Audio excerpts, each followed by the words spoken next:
estudantes, eu sou Ana Clara e sejam bem-vindos a mais um vídeo do canal. E hoje estamos com um convidado muito especial, que é o meu primo, Pedro. E como vocês já viram na thumb, no título, ele teve resultados muito incríveis e ele veio hoje um pouquinho para compartilhar um pouco da experiência dele e de como foi esse processo para conquistar tudo que ele conquistou. Então eu pedi para vocês mandarem perguntas no Instagram e muita gente mandou pergunta e eu escolhi algumas pra gente ter esse bate-papo e ele trazer um pouco da experiência dele pro canal. Se apresente. Olá, meu nome é Pedro Hortêncio, sou estudante de economia na USP hoje em dia, tenho 18 anos. E gente, o Pedro teve resultados incríveis, assim, o mais legal é que ele conseguiu conquistar o que ele sonhava, eu acho que esse é o mais importante, mas além disso ele também teve resultados muito impressionante. Então ele passou em primeiro lugar na USP de Ribeirão, Isso. Passou em primeiro lugar na UNB pelo PAS, Isso. que você fez em primeiro, segundo e terceiro, né, as 3 etapas. Sim. Passou na UFO também, em primeiro lugar em economia, e passou na USP de São Paulo pela FUVEST. Isso. Foi isso. E na Unicamp. E na Unicamp. E é isso, se você gostar do vídeo, não se esqueça de deixar o like, se inscrever no canal, ativar o sininho de notificação pra você sempre receber quando eu postar vídeo. E vamos ao vídeo. Com a primeira pergunta, que eu acho que foi a pergunta que eu mais recebi, assim, que apareceu mais vezes, que é como foi a sua rotina de estudos para chegar onde você chegou, assim, durante o ensino médio? Então, em relação à minha rotina de estudos, foi mais ou menos assim. No primeiro e no segundo ano, eu me envolvi bastante com competições científicas e com estudos, tipo, extras e tudo mais, então eu tive que estudar bastante. Eu ficava na escola até um pouco mais tarde, até umas 5 horas, se eu não me engano, e eu chegava em casa e estudava o que eu precisava estudar. Então tinha época que eu estudava mais aquilo que, tipo, que era das minhas aulas avançadas, e às vezes eu estudava mais o que era para o vestibular, às vezes para as provas, enfim. Aí, bom, eu falei do primeiro e do segundo, no terceiro foi mais assim. No começo do ano, eu tinha um objetivo claro de que eu queria passar em economia na USP. Não necessariamente eu iria para lá, mas era o curso mais difícil de passar. Tipo assim, era a universidade mais difícil de passar pro meu curso. Você então, passando lá, você conseguiria passar em qualquer outra, né? Tipo assim, foi como eu pensei, Sim. pelo menos. Então, como eu já tinha uma base relativamente forte no primeiro e no segundo, o que eu fiz foi me organizar no começo do ano, pegar umas estatísticas de tipo, quais são os conteúdos que mais caem, pegar e dar uma olhada nas provas anteriores e fazer um planejamento muito bem organizado, isso anotado, isso bem organizado na minha cabeça. Então, a minha rotina se baseou em, além de cumprir minimamente com os deveres da escola, tipo, conseguir manter as notas boas e acompanhar as aulas, eu cumpri com aquilo que eu achava que eu precisasse. Tinha matéria que eu era mais forte e matéria que eu era mais fraco. O meu primeiro objetivo no terceiro ano, por exemplo, foi melhorar em redação de uma maneira geral. Eu pedi ajuda para alguns professores de cada matéria pra, tipo assim, nesse vestibular, o que cai mais? Nesse vestibular, o que você acha que é mais importante? Então, nem sempre eu seguia o que os professores estavam passando em sala de aula. Por exemplo, no começo do ano a gente estava estudando a gente não estava estudando tanto anatomia, a gente estava estudando outras coisas. E eu precisava saber anatomia, porque caía bastante. Eu peguei e eu já sabia um pouco melhor as outras coisas, eu revisava aquilo, mas eu aprendia, me dedicava de fato à anatomia. Então, e agora a segunda pergunta mais perguntada, que é qual foi o seu principal método de estudo? Isso varia muito de matéria para matéria, vocês devem imaginar isso. Mas, por exemplo, com redação, eu cheguei no meu professor, eu entreguei minha redação e falei assim, eu quero saber exatamente o que eu tenho que fazer. E eu fui melhorando de acordo com o que ele me passava. Só que eu escrevi assim, um primeiro parágrafo, até o meu primeiro parágrafo ficar perfeito, eu escrevia de novo, reescrevia e entregava. Eu ia nos plantões e eu fazia direitinho. Eu pesquisava bastante, eu me dedicava a uma coisa até eu ficar bom o tanto que eu achasse que eu devia ficar. E é aprendendo assim, de acordo com os seus erros, né? Tipo, você vê o que você tá errando e vê o que você pode fazer pra melhorar. Eu acho que essa é uma das melhores estratégias que acaba se aplicando em todas as matérias, assim. Com certeza. Só que, lógico, de um jeito diferente. Na física, por exemplo, você vai fazer um exercício, você vai aprender com a sua dificuldade ou com o seu erro. Sim, mas na maioria das matérias você percebe que existem jeitos de pensar. É muito importante que se construa base, na verdade. Eu acho que que o meu método de estudos era principalmente esse, era desenvolver base nas matérias de uma maneira geral, que são os conhecimentos que são considerados essenciais, que geralmente é aquilo que eles passam no começo. Que é geralmente o que o pessoal deixa de aprender e vai acumulando e depois não consegue acompanhar. Esse é um dos principais problemas, inclusive eu tive problema com base de física, porque eu cheguei no ensino médio não ligando pra física, eu só queria passar pra fazer a prova. Só que depois vai complicando tanto que chegou no terceiro ano e falei assim, é agora, é a minha última chance de aprender desde o começo. E gente, eu tô tendo resultado incrível em física esse ano por causa disso, porque eu acho que é muito importante que você tenha uma base. Não adianta você querer começar pelo mais difícil. Se você não souber o básico, você nunca vai conseguir construir esse conhecimento a ponto de chegar no que você precisa. Exato. E isso vale muito para química, para matemática, mas para outras matérias. Por exemplo, história. Eu gostava de ler. Eu pegava o livro e eu lia. Depois pensar, filtrar, lembrar sobre aquilo, tentar construir uma ordem cronológica na minha cabeça, explicar para alguém, quem sabe. Esse é um negócio também que muita gente, quando a gente fala de leitura, o pessoal acha que ler é simplesmente você passar o olho. Mas, gente, uma leitura efetiva é você interagir com o conteúdo. E às vezes, nem que seja grifando, aí depende muito do seu jeito, mas é você ler interagindo com a matéria. Tipo assim, eu li isso aqui, tá, o que isso significa? Nossa, como que eu posso organizar isso na minha cabeça?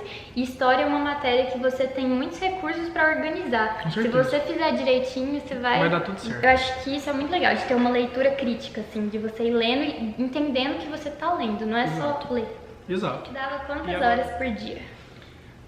Então, é uma pergunta complicada, né? Eu acho que assim como você se organiza também, isso varia bastante.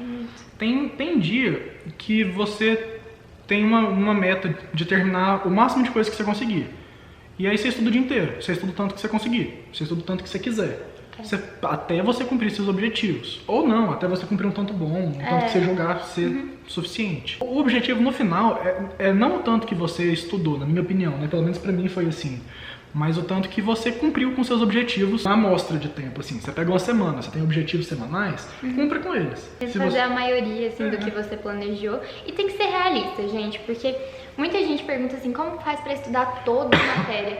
Gente, não dá pra você ser 100% em todas as matérias. É um momento que você tem que ter estratégia, de ver o que você precisa reforçar, o que você tá mais tranquilo, porque não dá pra você estudar 100% de tudo. Não é uma coisa realista. Então você tem que montar metas e planos de acordo com a sua realidade. E esse negócio eu achei muito interessante, porque eu acho que é uma discussão que a gente tem bastante, assim. E muita gente entra nesse conflito, ainda mais no terceiro ano, que é... deixar de usar as redes sociais, celular e outras mídias é um ponto crucial para ter um bom resultado? Não. Eu acho que pelo contrário. É exatamente isso. Acho que não, acho que pelo contrário. Se você conseguir se organizar com as suas redes sociais, ter maturidade para lidar com aquilo, você consegue virar o jogo, você consegue usar as redes sociais a seu favor.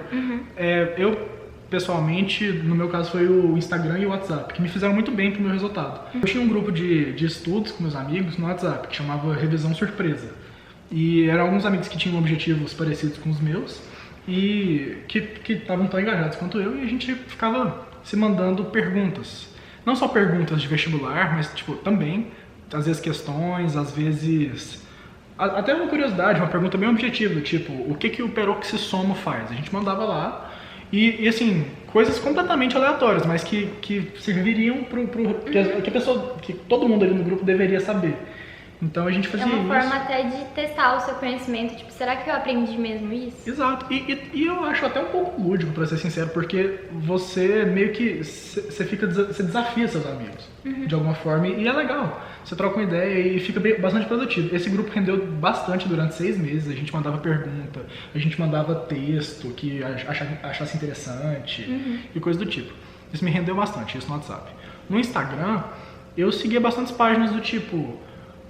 não sei, segue o NetGeo, segue a ONU, sabe? Segue coisas que sirvam tanto pra tratar de atualidades, quanto, sei, algo que seja do seu interesse, mas possa contribuir pro seu vestibular, algo que te traga repertório. E você tava até comentando comigo, né, a gente tava conversando ali um pouquinho antes, que você acha que, na verdade, uma das coisas mais importantes, assim, que você percebeu no terceiro é que você tem que ir além. Se você quer ter um destaque diferencial, você tem que procurar coisas a mais por fora, né? Ter repertório. Sim. E não só para a redação, mas repertório de vida, né? Sim, conhecimentos gerais mesmo, são coisas... E a internet é uma ótima forma de você ter contato com esse conhecimento geral, só que lógico que você tem que aprender a filtrar. Com Isso é certeza. uma coisa que eu acho que você tem que aprender pra vida, não é nem só pra essa situação. De maneira geral, a gente entra naquilo que você falou desde o começo, é saber lidar com isso. Então é saber usar a internet a seu favor e saber lidar com o seu celular, gente. Assim, de você separar um momento pra você estudar, então não é pra eu ficar mexendo no celular, é ter autocontrole. Eu acho que isso é muito mais importante do que você ficar se privando de coisas que podem ser, sim, muito úteis e coisas que são, às vezes, até legais pro seu momento de descontração. Então, Sim. que você pode usar em um momento de lazer, eu acho que é saber ter autocontrole, é se conhecer e saber filtrar as coisas e usar isso a seu favor, usar a tecnologia a seu favor. Exato. Na faculdade, que eu acho que muita gente também tem curiosidade, e eu inclusive tenho muita curiosidade, eu sempre pergunto os treinos pro Pedro, porque é um negócio que a gente idealiza muito quando a gente tá no ensino médio, né? Porque, querendo ou não, é a nossa meta é chegar na universidade, estudar lá, então eu acho que a gente cria muito uma expectativa em cima disso. Então essa entrevista eu também queria fazer essa parte dedicada à USP e como tá sendo essa sua rotina da economia lá, de estudante universitário, o que tá mudando. Então tem algumas perguntas aqui relacionadas a isso. Ok. Para começar, como é a sua rotina de aulas e horários de estudo e como que é isso em comparação à época do vestibular? Então assim, falar um pouquinho de como está sendo a sua rotina na USP e como isso está sendo diferente, questão de rotina, do vestibular. Eu tenho aula de manhã, às vezes eu tenho aula de tarde também, depende.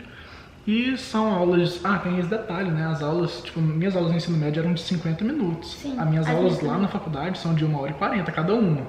Então, por exemplo... É como se fosse dobrado, né? Dobrado. Mas é mais maleável. Por exemplo, segunda-feira eu tenho uma aula de cálculo. Então é das 9h10 até as 11h. Aí depois você tá livre. Das 9h20 até as 11h. Depois eu tô livre. Tem dia, por exemplo, que eu tenho aula das 7h30 até as 5 da tarde. Então, das 7h30. Varia muito. E ainda mais em universidade pública que você vai montando. Depois, no primeiro período, você tem que seguir um negocinho, mas depois você vai pegando as matérias, né? Então, eu acho que a rotina muda muito nesse sentido, porque no ensino médio a gente fica lá das 7 da manhã até, sei lá, eu fico até 1h40 tendo aula, e aí tem dia que eu tenho aula à tarde.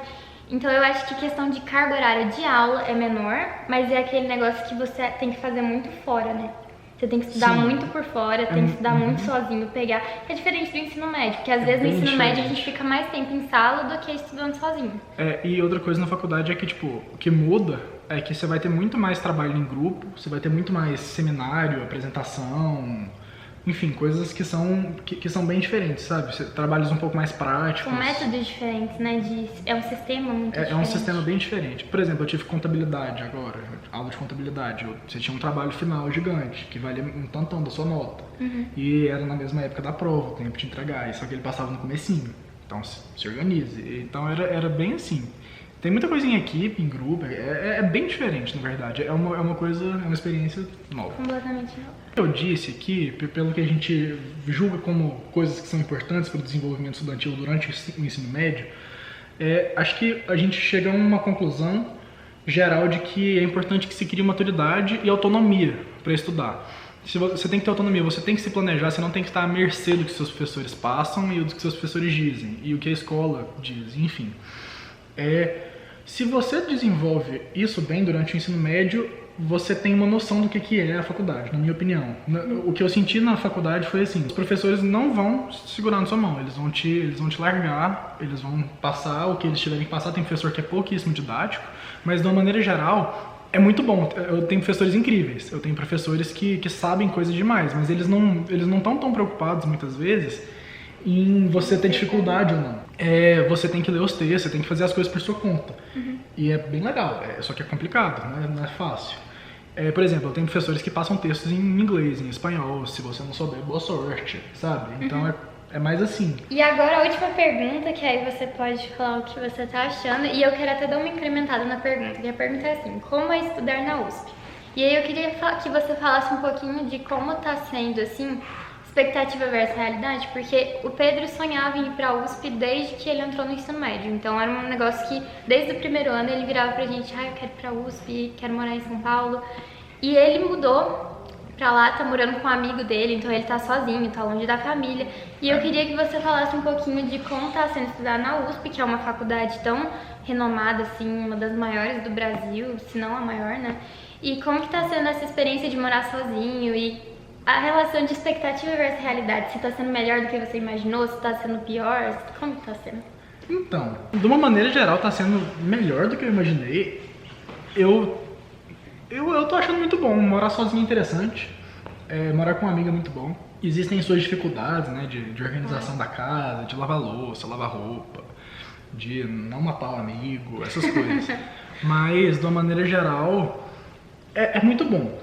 A única coisa que é um pouco mais complicada pra mim é de organização de responsabilidade em relação à faculdade. Você tem que ter você tem que desenvolver disciplina e é um pouco complicado, mas é muito bom, atende às expectativas. E entra naquilo da autonomia também, que é você por você, não vai ter ninguém ali no seu pé, sabe? Eles vão deixando, se você quiser você falta todas as aulas, você pede pros seus amigos botarem presença, você faz o que você quiser e quando você vê, você bombou e você foi jubilado, sério. A universidade é muito boa. A universidade é muito boa, a USP é super bonita, super legal, os professores são muito inteligentes, você tem aquela coisa de admiração intelectual multiplicada, assim, é muito bacana. Você conhece muita gente nova, gente do Brasil inteiro. É um ambiente muito bom pra você crescer em várias áreas. Você tem tipo movimentos estudantis que acontecem lá, que não é muito a minha coisa, mas existe. Você pode entrar em uma empresa júnior, mexer com, por exemplo, no caso da minha faculdade, tem de consultoria, tem de mercado financeiro, tem de muita coisa. O Vinícius, por exemplo, que é o menino que mora comigo. O meu amigo. Ele tá fazendo avião, ele tá mexendo com competição de aviões. Legal. Então, você faz pode fazer engenharia, né? engenharia mecânica lá na Poli. Tem muita coisa, é muito legal. Você pode aprender língua, você pode entrar na bateria do seu curso, você pode fazer várias coisas. Você pode entrar na iniciação científica, que é algo que seus pais são bastante envolvidos. Então, não sei, é muito bom, condiz as expectativas e atende as expectativas. É muito bom, não sei, é bom, é ótimo, vale a pena, gente, é legal. Bom. Ao mesmo tempo tem menos pressão. Tipo assim, é muito estressante, é estressante. O povo tem essa perspectiva de que não, eu vou entrar na faculdade e vai ficar de boa, não é. Mas ao mesmo tempo, é muito melhor do que a pressão que tem no ensino médio. Você não tá preocupado em, tipo assim, eu vou conseguir passar ou não. Você tá preocupado em, assim, eu quero desenvolver, eu quero aprender, eu quero me tornar um bom profissional. É uma preocupação muito diferente, né? Porque eu acho que o negócio da faculdade é a sua formação profissional consigo mesmo. Então, assim, que profissional eu vou ser? Será que eu vou ser um bom profissional? É trabalhar nisso e é uma pressão mais sua de querer melhorar, né? Porque você quer ser um bom profissional e ter um bom emprego e tudo mais. É uma coisa... E o ensino médio, querendo ou não, é uma pressão muito chata, que é uma pressão, assim, passar na faculdade. Como se isso fosse a coisa mais importante. Não, e outra coisa é que, tipo, no ensino médio você tem uma grade fixa. Na faculdade você pode direcionar a sua grade, pegar optativas que condizam mais com seus interesses, dependendo da matéria. Tipo, eu, por exemplo, eu tô pegando uma matéria de relações internacionais agora, em outro departamento. Legal. Que é ministrado em inglês. Aí você vai montando seu currículo, é bem legal por isso, você tem muito mais liberdade. Mas é isso, gente, e não desistam dos seus sonhos, tá? Por mais difícil que seja, por mais distante que pareça estar, se esforce bastante. Vai depender muito da sua determinação. Lógico que tem vários fatores que influenciam isso, não dá pra negar. Mas se você quer um negócio, se determine a isso e faça acontecer, faça valer a pena.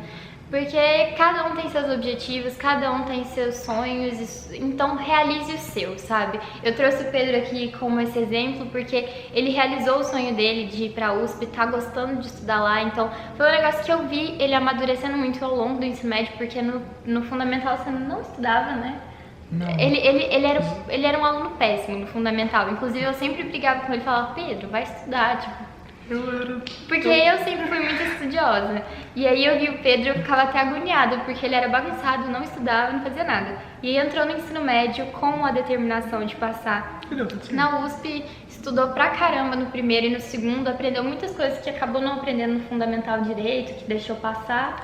Dá tempo, dá gente, tempo. Então, assim, nunca é tarde, não desista dos seus sonhos. E é isso, eu espero que vocês tenham gostado de saber um pouquinho mais sobre a experiência dele e...